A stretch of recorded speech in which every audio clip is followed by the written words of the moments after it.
conversando, dus so de último dia em que o parlamentário tevreden saca um comunicado de prensa, caminheta acusami de chegar lá numa reunião com Mackie na Miwowo, e tá outro vídeo que ela purba explica carta como manda para a secretária de Estado Van Huffelen. Dus mi está querendo compreender a carta da última reunião que nós tivemos TPF, tanto parlamentário tevreden como ministro Dangi Odibera acusami de traidor como a tribo de secretário Van Huffelen. Então, me quero aclarar um par de coisas. Está de lamentar que nós não rubating a nível de política aqui. Em realidade, que nem ministro Dangi Odibera, nem parlamentário tevreden nunca lo vai ganhar uma competência de inteligência. Ora, matende parlamentário tevreden purba explica a carta como manda Van Huffelen e não compreendê-la. Maneira nós tursata tem uma recomendação de CFT para anuês, e me tem por explicar ligeiro em placa chiquito.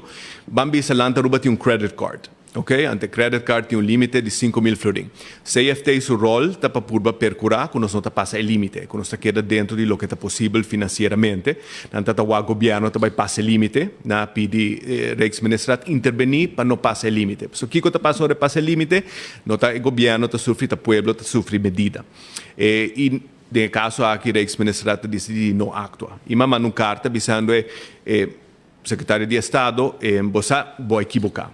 A argumentação do governo não está sólida, não tem base realística de finanças, e é que o governo também passa o limite. E é que o povo também sofre mais medida.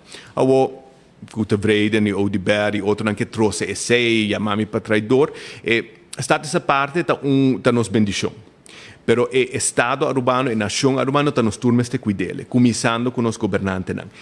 Se você manejar o país de uma maneira que não está sustentável financeiro, você também pode pagar o credit card. Então, se você não está solvente, você não pode estar soberano. Então, realmente, a melhor coisa, a melhor maneira para defender nosso país, está essa parte, está de ser cauteloso com as finanças para o povo não sofrer medida.